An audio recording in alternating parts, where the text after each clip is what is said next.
Assalamualaikum warahmatullahi wabarakatuh. Hello everyone, my name is Bunga Rahmanda Octavia. In this session, let me tell you about my daily routine, my favorite healthy activities, and my unhealthy ones. So, first, my daily routine.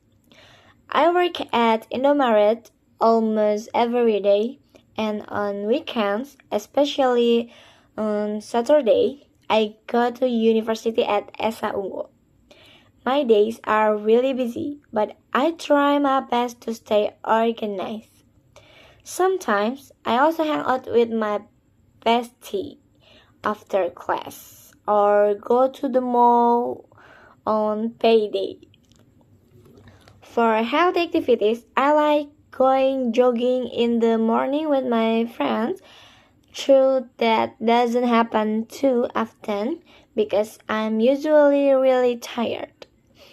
When I can, it feels amazing to get some fresh air and exercise. As for unhealthy habit, well, I love snacking, especially late at night after work. I know it's not great, but it's hard to resist sometimes. And I'm not very consistent with getting enough sleep, which I need to improve. That's a little bummy. I hope you enjoyed hearing about my routine. Thanks for listening. Bye bye.